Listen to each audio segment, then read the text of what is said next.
like you should be scared of your progress if you think that that's productive. Let's party!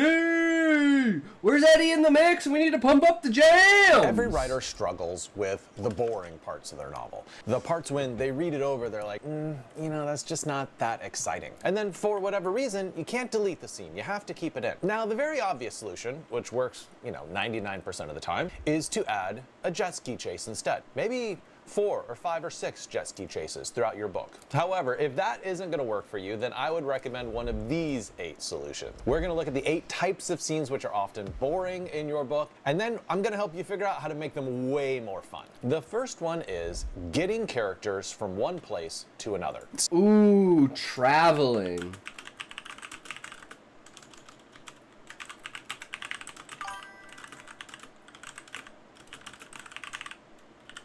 I might have a bath. Oh, that sounds relaxing, book buyer. I'm driving. Oh, this might be useful. Bath on hold. I was like, are you going to listen to the stream while having a bath? Because that might be smart. Relaxation plus, going hard. Or ham, or whatever you want to say.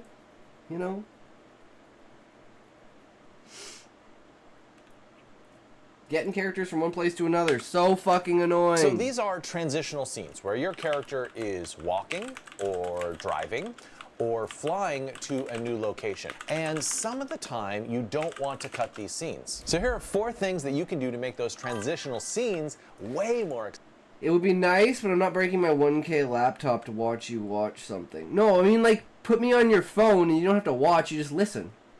This isn't a visual exercise. This is an auditory exercise, right? At least that's what I do. I usually put my phone on the other side of the bathroom, and then I put it against the wall so it reverberates all the sound. I guess at the beginning, true. Exciting. The first one is just to insert some artificial conflict. For instance, say there's some sort of danger on the trip, like someone is following. It's a battle! Or if you don't want someone actually to be following them, just have them worry that someone is following Battle them. scene. The second technique is a ticking clock. If someone only has 5 or 10 minutes to get to the next location, then suddenly their journey becomes a lot more exciting for the reader. Listen to the Nepo baby, he knows I only take 15-minute baths. Oh shit, man. I sit in the bath for 2 hours. I'm rinsing through the water because it gets cold, so I let some out and then I warm it up again. Fill the tub, sit in there for 5 minutes and empty it. Damn! Place is some characterization work. There's characterization.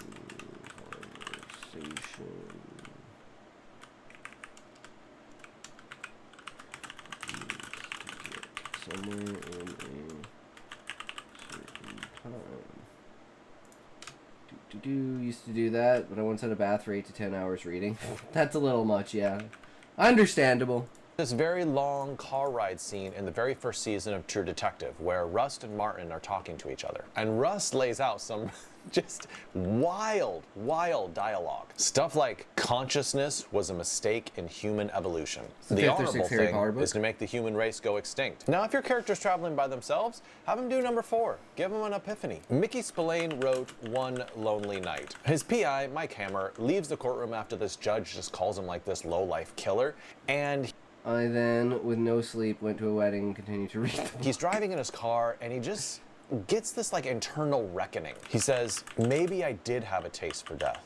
Maybe I liked it too much to taste anything else. Maybe I was twisted and rotten inside. So that's not a boring travel scene because he's having this, like, huge reevaluation of who he is as a person. Now, a second boring place that a lot of writers struggle with is when they are describing a place. Describing a place, scene, setting. Because I only got the copy at like 1 or 2 a.m. because I was at the launch party. Ah, So you're just like, boom, on that shit. Otherwise known as scene setting. Now, lengthy descriptions can often feel very boring to the reader, and the obvious solution is to trim them a little bit. But I think I have a better solution. It is a wonderful strategy that will improve any scene setting. There are two ways to describe a place: static description and dynamic description. I feel like the most boring descriptions of place are mostly static descriptions and not enough dynamic descriptions. And here's what I mean by both of those. Static description is treating the place as if it is independent from your character. For example, the cars were all streaked with mud splatters because of yesterday's rain. The hot dog vendor rolled his cart down the sidewalk around little puddles. So that's static description. Now let's look at dynamic description. True, Sean! Welcome. Just when your character is Sean, so now that you're here, we have discovered something, and I'm wondering if you have the same thing. Do you have any physical copies of your book, Sean?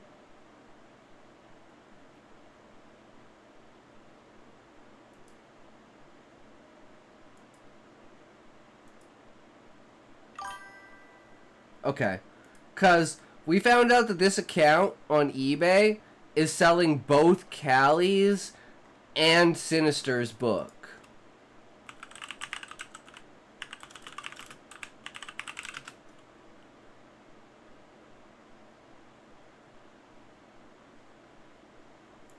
Well, I was hoping I could find it.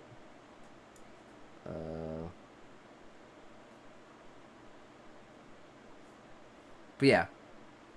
So apparently there's like a bunch of, like basically bot accounts selling physical copies of books. And unfortunately both Callie's and Sinisters are on their list at like a ridiculously marked up price. I used to back in the day, plus now I've even lost all my digital files. Damned Microsoft. So I always keep backups of everything in every way that I can. Because it's out there somewhere, that's what matters. Interacting with the place that you're describing. When she stepped off the curb, a taxi running a red light honked at her and swerved. The hot dog vendor stared too long at her and she pulled her coat tighter. So why is dynamic description better? Because it involves someone we care about. We care about your main character, right? And so if we see things happening to that main character, our emotions are evolved, like we're instantly interested in the scene. Now I'm not saying never do static description. Please don't misunderstand me. What I'm saying is pay attention to the ratio between dynamic and static and push more of your description toward the dynamic and have a little less static. And it's also a good idea to mix these two things. Like don't have a paragraph of all static and then have a paragraph of dynamic. Have them interspersed with each other. The third very common boring place in your novel is the everyday.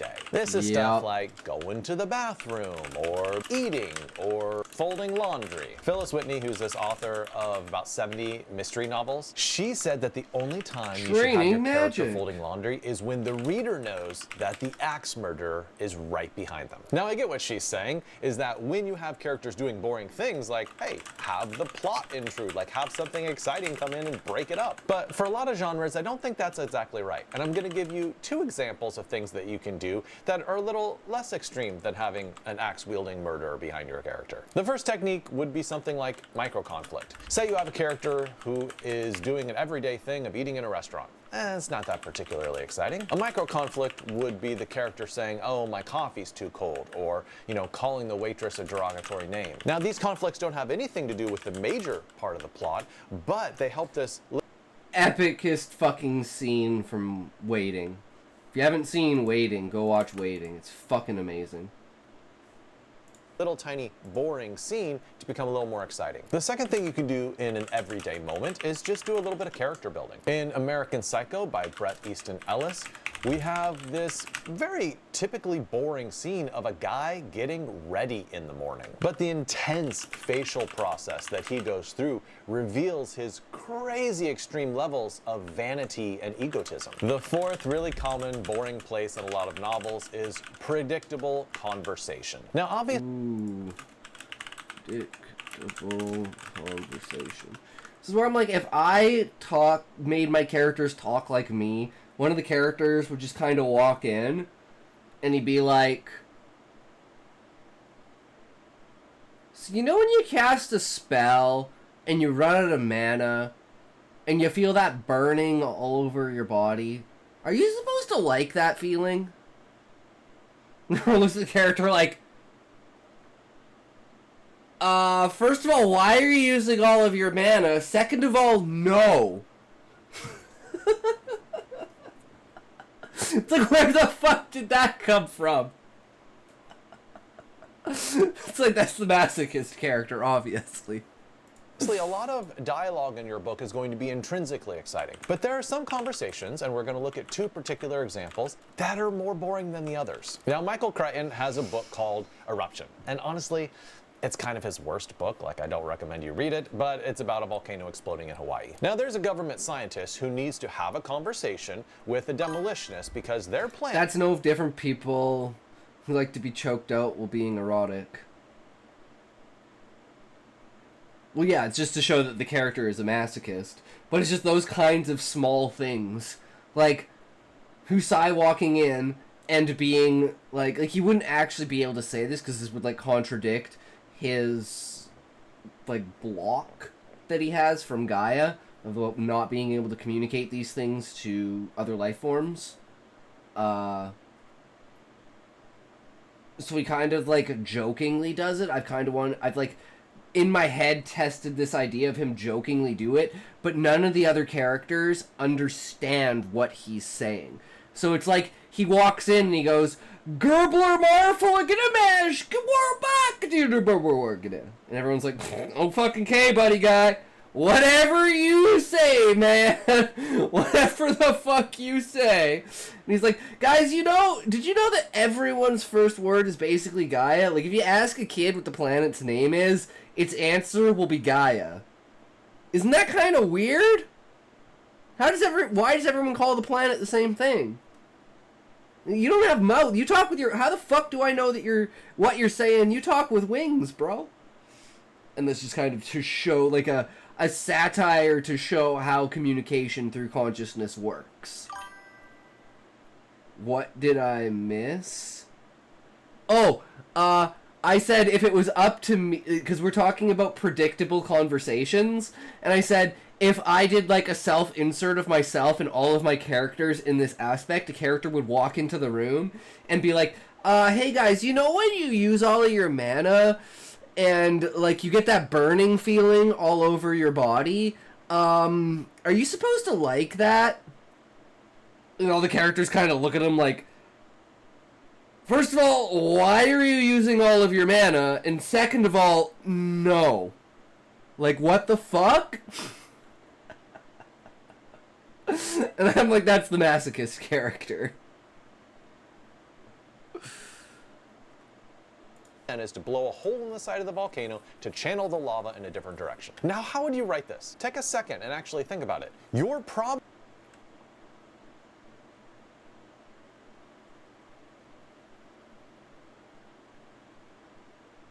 Quick, there's not much time, but I have an idea. If we divert the lava flow, we could easily save half of the island. But we have to get going now. Everyone, get your stuff together. Let's go. We got a digging to do. Probably thinking of having the government scientists go to a location and talk to the demolitionists and say, hey, we need to blow a hole in the side of the volcano. And the demolitionist is like, what? Okay. But, here's how Michael Crichton handled that conversation. He has Told you, Smokey's here. He has Smokey's a demolition here. gone wrong. They're supposed to blow up this giant building, and for some reason it's not working. They worry whether it's going to explode and, like, kill people or something. It's not working, And then finally, it works. And the whole building explodes and comes down into rubble. And then a white van of the government scientists pulls up, throws open the door, there's military guys in there, and they say to the demolitionists, hop in, we need your help. So what Michael Crichton did is he skipped all that more predictable conversation that we could sort of guess how it would go, and instead he had dramatic action. Another example of predictable conversation is when the reader knows information that one character needs to give to another character. So obviously you don't want the character to explain at length, because then the reader's going to be like, man, I know all of this already. I'm going to blow your mind right now with the solution. It's amazing. It's incredible. You will never forget it.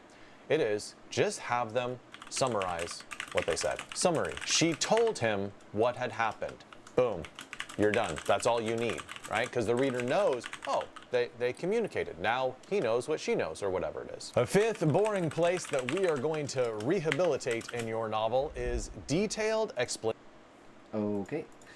Detailed explanations of technical processes.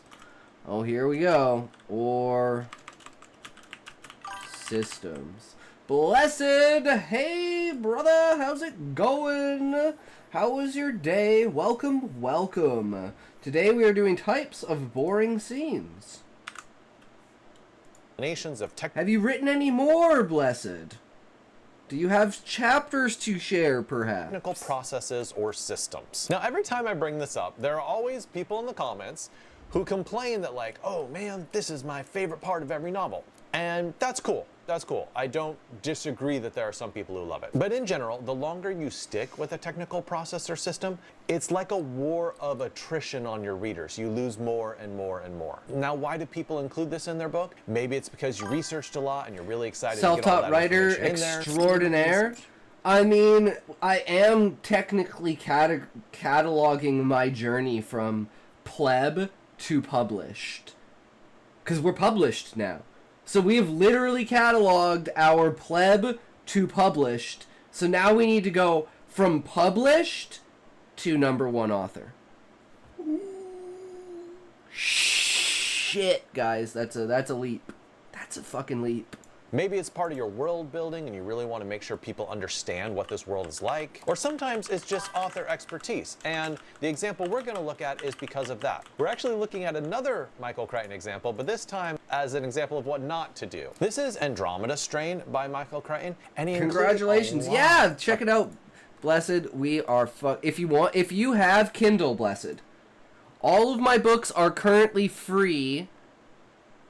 They say they're 99 cents, but they are, in fact, free for a set amount of time. So if you have Amazon and you would want to support me, the digital copies are completely free.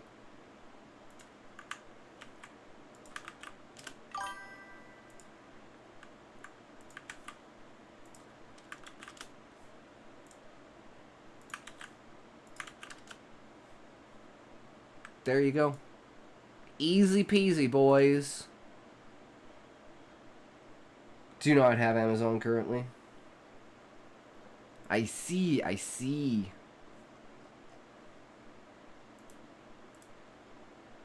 Scott Moron must have been tough growing up. Are they posted in Discord? Yes they are, Blessed. Everything is in the Discord. I don't know exactly where. I can repost it because it's all on my Google Docs.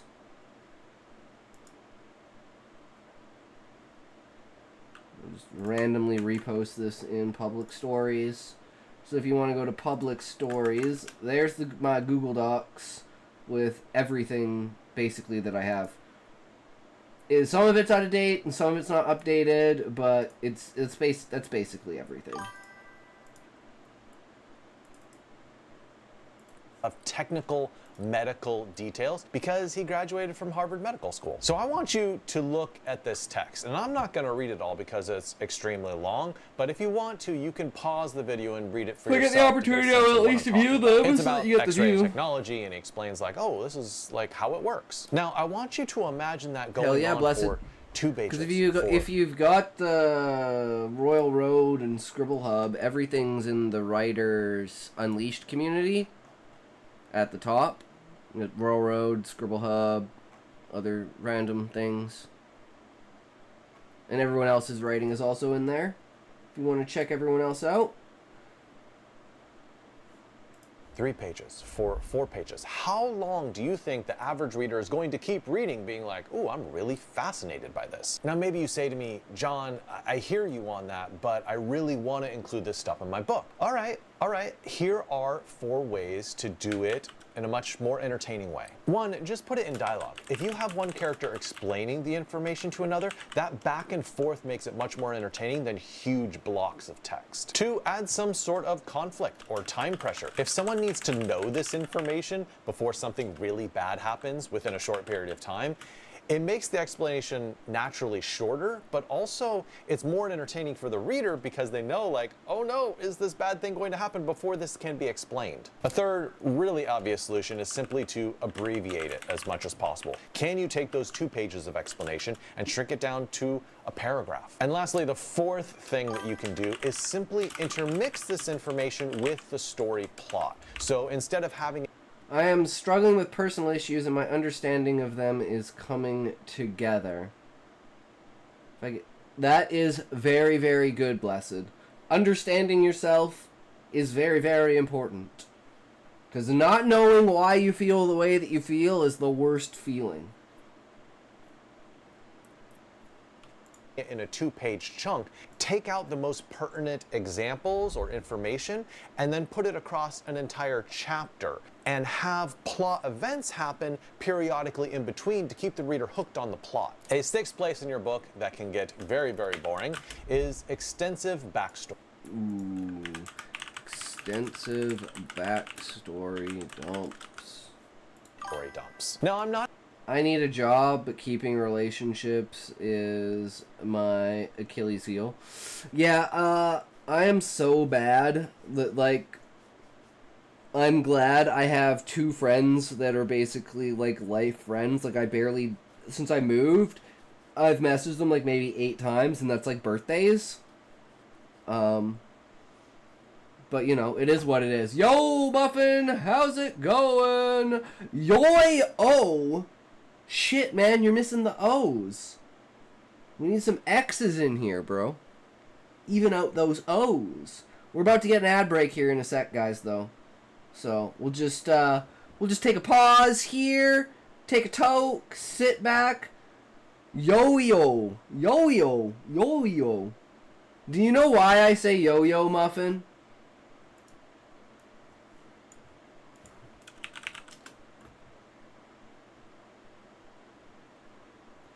These were the best. This was TikTok in fucking 1997.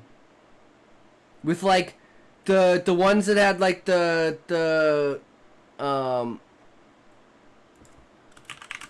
ones with lights and sounds, and be like, yeah, these ones, and they would like light up.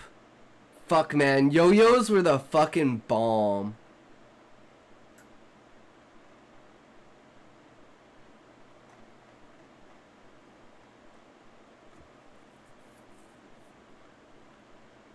Getting like a bunch of little ones and putting them on each finger and each hand. Man, we did some fucked up sticks. Glow-yos. Yeah, man. I have an aluminum unresponsive yo-yo. Nothing special. Nice, Muffin. Hell yeah. I need major personal development in order to build a life and dig myself out of poverty. Yeah, I kind of feel that, Blessed. I mean, everyone can say I'm a Nepo baby. I'm a Nepo baby, but it's like, you can only live off of your parents for so long. 8 years was long enough, you know? So, I feel you there. I'm like, if I sell 100,000 books, I can quit Walmart. Let's go, guys.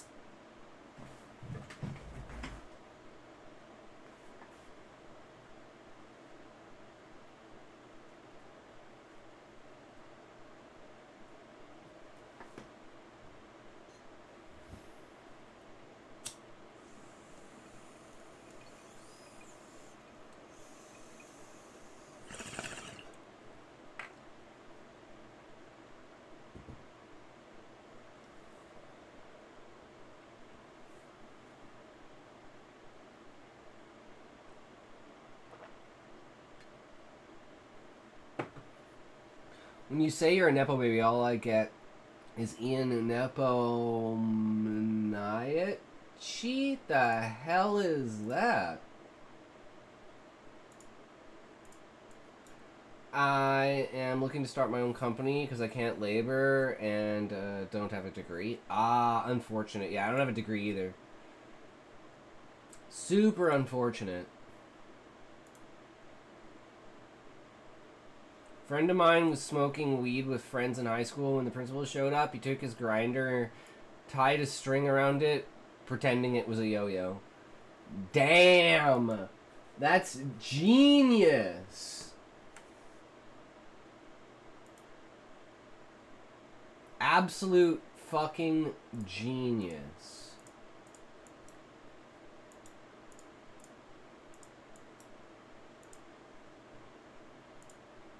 I think the principal was blind. People are fucking dumb, Muffin. Some people are really, really fucking dumb. It's just the way it is. Against backstory, I think some backstories are absolutely wonderful, but then there are other backstories that become painful. A good example is you. True, Muffin. That's what it's all about. A lot of readers end up skipping to the present moment story because that's what they actually care about. The trick is how to make sure your backstory is the backstory that people love to read and not the backstory that people are bored by. So let's talk about what makes a boring back scene and then what you can do to rehabilitate it into something that's fantastic. 1. The worst backstory is information. Oh, they went to this college and then they moved to this town. The best backstory, on the other hand, uses dramatic action and conflict to make that backstory just as exciting as the present moment story. The second mistake that a lot of writers make with backstory is it's simply too long. Sometimes a summary. If you weren't, you would have searched up what Ian. What, you didn't think that's what I was doing?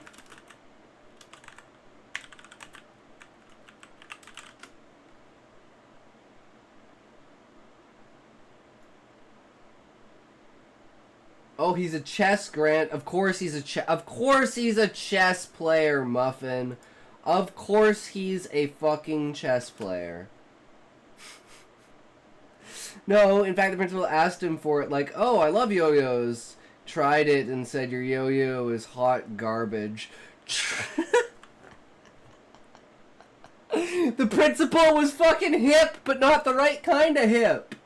Much better choice than having scenes, lots of scenes to show all this backstory. A third really common mistake is if it's not clear to the reader how this backstory impacts the present moment scene. There needs to be a very clear connection where the reader gets like, okay, he wasn't blind, because he this was happened dead. In their past. Hey, you haven't why shot they me are yet, the way Muffin. They are now. And the fourth thing to pay attention to is where your backstory takes place. Backstory might be boring if it's in the very first chapter before the reader is hooked on your character and the present moment scene. But that same exact backstory, if you make it in the middle of the novel, might be tremendously more exciting. I'm not American, neither am I. I'm Canadian. Might be boring is no action dialogue. Now this no action dialogue. Is this just like Talking Heads? This is something I talk a little bit about in my dialogue course. Yeah, I don't expect a lot of Americans to be here because of the time zone, unless you're like a night owl like me. But I figure a lot of writers are probably night owls, right? We write when we can't sleep. He said, I haven't shot you yet. Head? I want some. True, Muffin. Bookfox Academy, and if you don't have access to that, I would really recommend that you subscribe. I have over 250 exactly, videos Callie. talking See, about Callie every knows what's single going aspect on of fiction that you can imagine. So if you're missing out on that, consider subscribing. So just in general, dialogue is very entertaining, and people rarely skip. I want to design a system that gets people out of poverty. I have been working on myself to do it, and I actually am seeing the parts of me that have developed and their results. I hope that my first-hand experience will offer more insight than that from researchers. Dude, you know what's a really, really good resource? Oh, fuck, what's his name?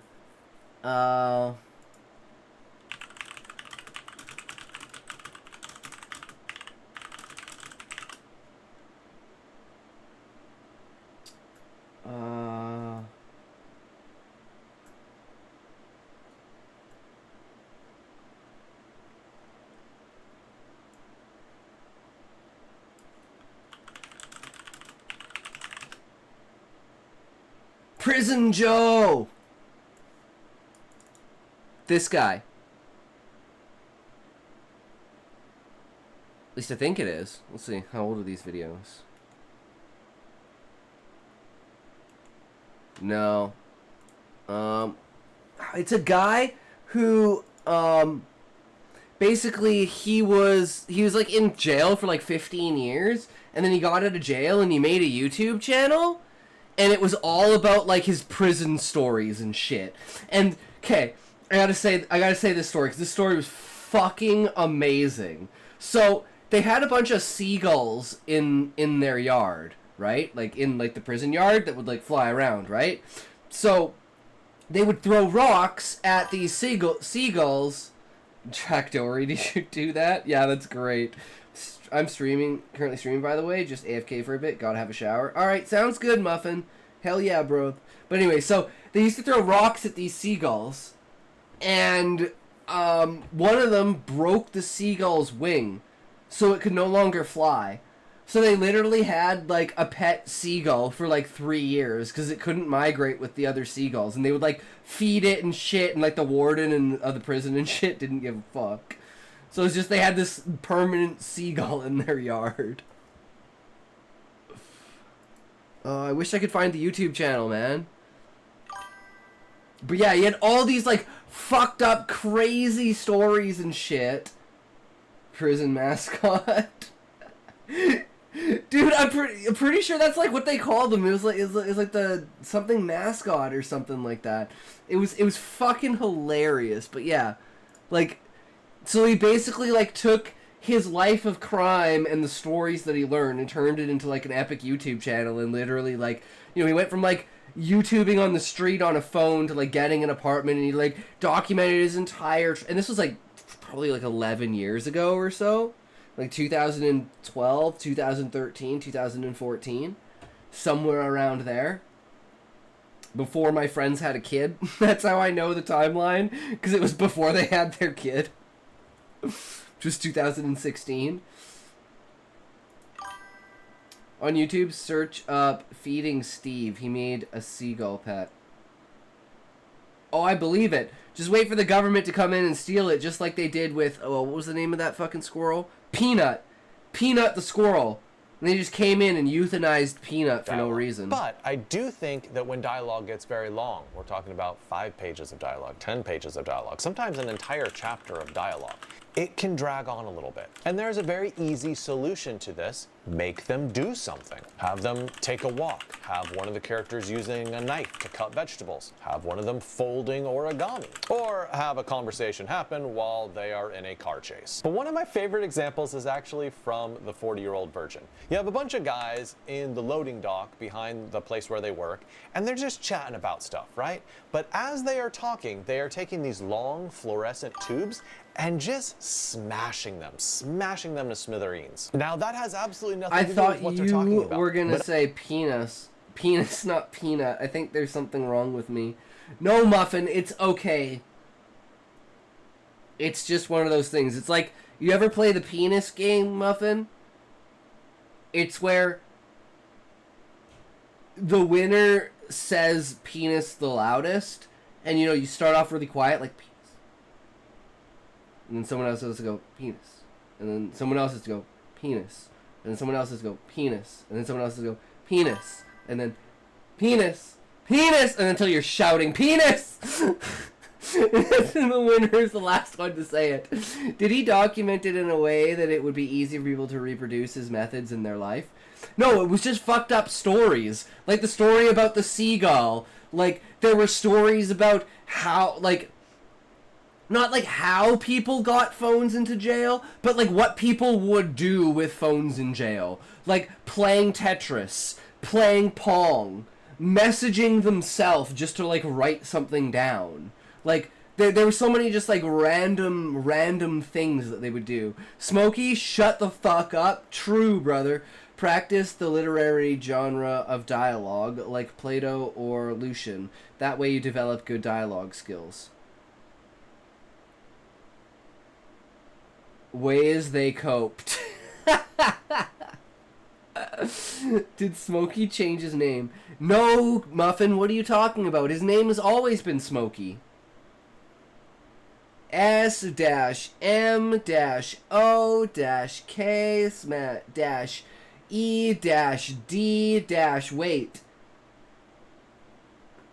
Erase that last 30 seconds there. No, Smokey did not change his name. It's still Smokey. And we will always refer to him as Smokey. And there is nothing that he can do to make us not refer to him as Smokey.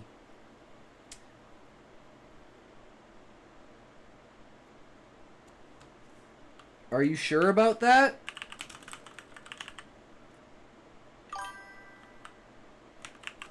Smotodite. Smotodite! Smotodite! Smotodite!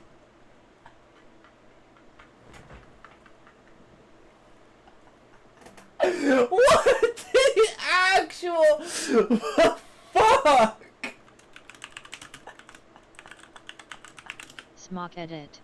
Smoke. Wait. Smoked Oh, I it, put a smoked T. it, smoked it, smoked it, smoked it, smoked it, smoked it, smoked it, smoked it, smoked it, smoked it, smoked it, smoked it. I'm like, wait, what the fuck? Oh, hell no. Oh, hell no.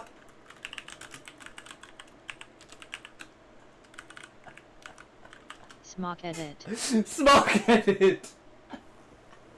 Smoked it, smoked it, smoked it.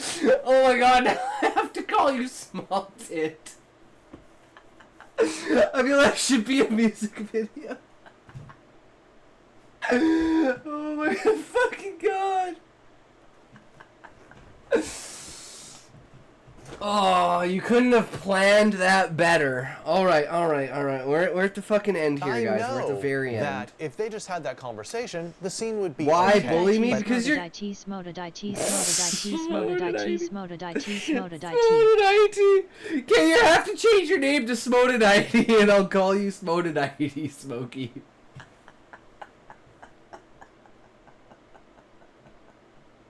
I gotta wait 60 days. It's okay, I can wait 60 days. Smoted ID. Oh my god! Yes, that is the way to do it. Adding them doing an action makes it 10,000 times more exciting. The eighth, potentially boring place in your novel is a long process. Say your characters are building a house, or maybe they are digging a ditch. For some reason, you need to show that process rather than cutting out entirely, but a long process like that can be really boring. The easy solution is simply to montage that sucker. So you use telling instead of showing. Hey, we we actually talked about montages, guys, because we used basically half of Cryogen as a montage of just like time lapses and shit. Let me share my idea for the system. Oh, blessed, I want to hear your system. Yes, I absolutely want to hear your system. Set title, Scott. Oh, you forgot the exclamation. Scotty won't be here much longer because he'll be dead from laughing.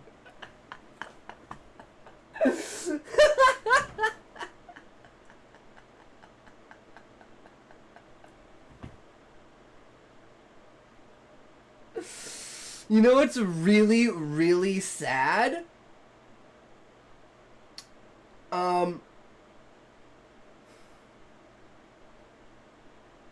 You. Well, obviously, I'm hold on, guys. I want to make sure I'm saying this right. This is this is a thing from Joker 1, right? I'm trying to remember if this is the right movie or not. Was it from Joker? Joaquin Phoenix, and it's a psychological disorder where when you're nervous, you laugh.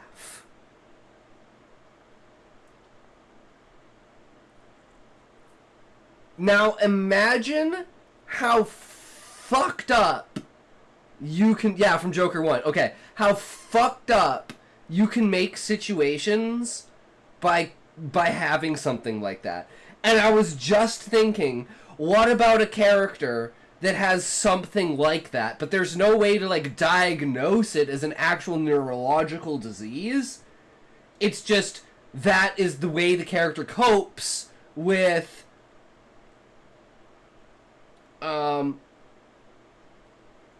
with their feelings, right? Imagine having that as an army man. You're like in the middle of combat.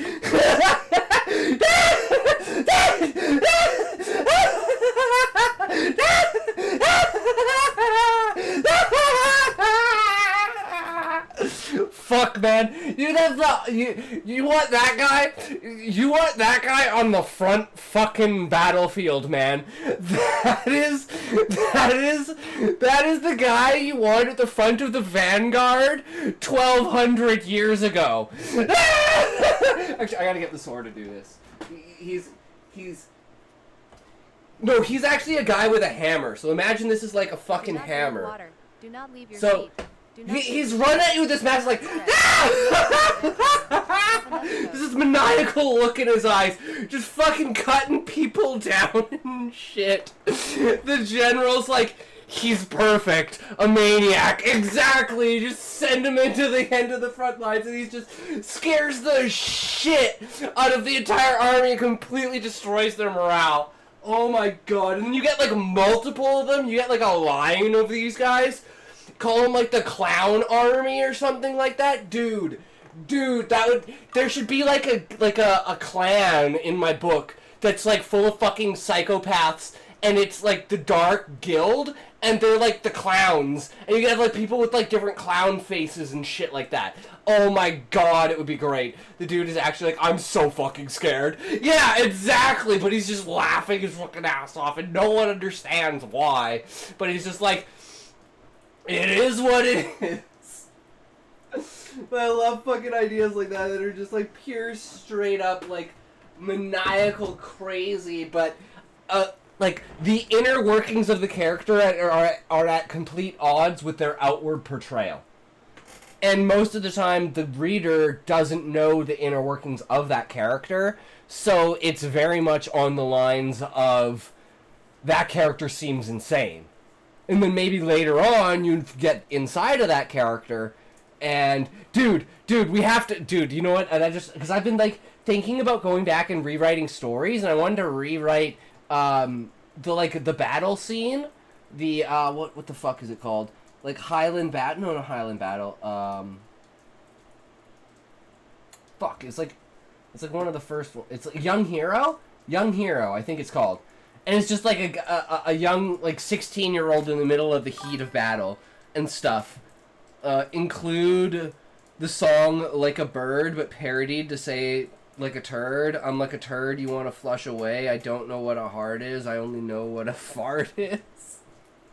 Oh my god. So you have, like, two things. You have, like, the clown posse who's, like, crazy, insane, maniacal, and then you have the other side where it's just like the support side where they're all just fucking like psychopathic like humor like that, where they're just like on a completely different level with their what's the word, like we were talking about this earlier, Raymond, in one of your essays, just a juggalo faction. Like the relationship horizon or whatever it is, like associating things, like that, the horizon of being able to associate things together, and like how far away a topic can be and you can still associate it with something else. Character development is the base for Maslow's hierarchy of needs, and an interest graph visualization, the connections between characters and visualizations of connections between relationships between the person of the other people and attributes of the hierarchy. In essence, a chart to track self-actualization of self. Because you can say that I'm like a turd you want to flush away, I don't know what a soul is, I only know what a hole is. Sean, you're fucking genius, bro. I absolutely love it.